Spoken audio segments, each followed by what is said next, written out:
E agora a gente traz mais um desdobramento internacional envolvendo o ministro Alexandre de Moraes.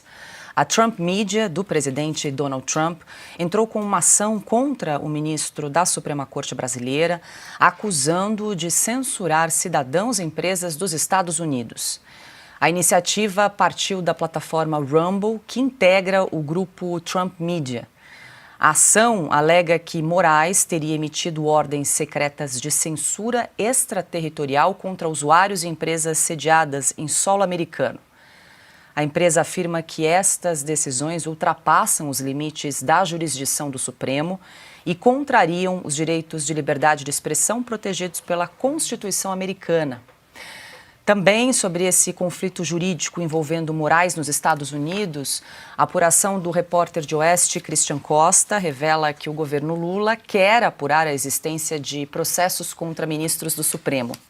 A Advocacia Geral da União confirmou a informação por meio de nota enviada ao Oeste, abre aspas. A AGU pediu ao corpo jurídico do escritório estadunidense que represente a instituição nos Estados Unidos, que apure a suposta existência de novas demandas judiciais em desfavor do ministro do STF, Alexandre de Moraes. Tão logo receba essas informações, prestará os esclarecimentos sobre o assunto, fecha aspas. E sobre estes e outros assuntos da semana, a gente conversa agora com o advogado e professor de Direito Constitucional, André Marcília. Professor, seja muito bem-vindo. Mais uma sexta-feira, país em alta temperatura, muita coisa para a gente discutir. A gente começa, claro, com essa ação judicial.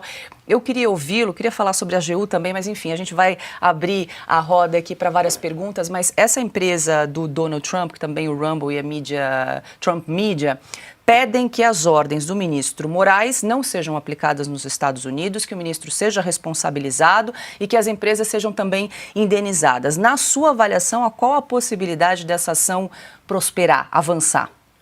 Boa noite, Paula. Boa noite a toda a bancada. Boa noite aos espectadores da Oeste. Olha, essa ação, ela é mais ou menos semelhante até àquela anterior, mas ela avança em alguns pontos interessantes. Então ela pede, são 6 os pedidos, mas resumidamente pede que o ministro Moraes, que as decisões do ministro Moraes não alcancem, não sejam aplicadas fora do território brasileiro, ou seja, dentro dos Estados Unidos, o que devia ser óbvio, né? Nem precisaria um pedido desse, e pede também que o ministro Moraes seja responsável por essas decisões que têm ambição extraterritorial e também que indenize as empresas em razão dos prejuízos experimentados. Qual a possibilidade disso ir adiante? Os pedidos de reconhecimento de culpa do ministro Moraes. É possível que isso aconteça, embora seja discutível se o responsável... A gente tem uma visão um pouco de mimar os ministros, as decisões judiciais. Então, é o Estado que é o responsável por uma decisão do ministro ou é o próprio ministro? Tem essa discussão. Mas, enfim, é possível que essa culpa vá adiante, é possível que, sem dúvida, algumas decisões não sejam aplicadas fora dos Estados Unidos. Agora, para que o ministro tenha de indenizar, essa decisão precisa ser validada e homologada aqui no Brasil, porque essa indenização ocorreria dentro do território brasileiro. Então, do mesmo jeito que a decisão do ministro Moraes não pode valer fora, a decisão de um juiz norte-americano não pode valer aqui no Brasil. Deixa eu já aproveitar e incluir a Ana na conversa, que imagino que mais essa ação contra o ministro Moraes aí na Justiça Americana tenha repercutido bastante nos Estados Unidos, Ana. Sim, Paula, bastante. Boa noite, professor. Bom, professor, antes de pedir a sua explicação sobre um termo que hoje foi muito falado aqui nos Estados Unidos, né, que está inclusive nesse processo, o punitive damages, eu não sei se seria danos compensatórios, enfim.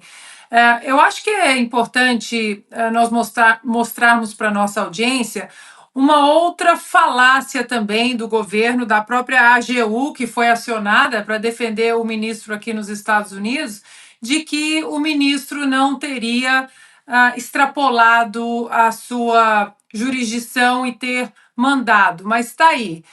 Nós temos 3 matérias da época do Globo. Alexandre de Moraes determina bloqueio de perfis bolsonaristas no Twitter. a nível internacional. A CNN, Facebook cumpre ordem de Moraes e faz bloqueio global de contas de bolsonaristas. E no Correio Brasiliense, Moraes determina bloqueio global de contas de bolsonaristas no Twitter. Então, professor, suas considerações em relação a essas manchetes do passado e o que podemos chamar de punitive damages, já que a Apple também parece que vai entrar nesse processo. Boa noite, Ana. A gente poderia fazer uma analogia mal aproximada aqui aos nossos danos morais, aos danos coletivos e justamente aos prejuízos experimentados que deveriam ser compensados, que é esse último ponto que eu mencionei, que precisaria de uma homologação aqui do STJ, aqui no Brasil isso é feito pelo STJ, para ser vigente no Brasil. Ele precisaria reconhecer a validade dessa decisão para que para que uma decisão possa ser executada aqui. Então vamos lá, para o Moraes. Que é improvável. O que é totalmente improvável. Porque para o Moraes ou para o Estado ter de reembolso ou pagar uma indenização, claro, isso vai ter que acontecer aqui dentro, a não ser que o ministro tenha contas lá fora, o que parece que não é o caso. Mas esse me parece o ponto. Você tocou esse tópico é muito importante, a AGU. A gente naturaliza a atuação da AGU lá fora, contrata escritório. A AGU não é um departamento do governo. A AGU está prevista na Constituição, artigo 131, e ele é um órgão que representa a União. A União não é governo, o Moraes não é o STF e o STF também não é governo. Então a gente confunde tudo. Então uma ação contra o ministro Moraes, o que a AGU está fazendo nisso? Nada a ver. Nada a ver. E muito menos fora do Brasil. Muito menos gastando dinheiro público lá fora do país, fazendo contratações, monitorando. Quer dizer, totalmente arbitrário, totalmente fora da casinha, a atuação da AGU. Nesse caso, e em outros mais, é inconstitucional. Isso não dá causa à improbidade administrativa? Sem dúvida, sem dúvida. Sem dúvida. E isso é motivo de impeachment, não é, em algum momento? É motivo de impeachment e possivelmente configuraria crime de improbidade. A gente tem, quando a gente descumpre um dos artigos ou dos princípios do 37 da Constituição que fala de impessoalidade, porque isso é impessoalidade. Claro. É você tratar um órgão de Estado como se fosse sua casa. É basicamente isso. Então, eu coloco à disposição um órgão que deve representar a União, à disposição do STF, à disposição do governo, à disposição de um dos ministros do STF. Isso fere a impessoalidade que está no 37, gera crime de improbidade administrativa e outros mais elementos também criminais que podem ser imputados. Obrigado por chegar até aqui. Para assistir este vídeo completo, acesse o nosso site. Essa é a sua TV brasileira nos Estados Unidos.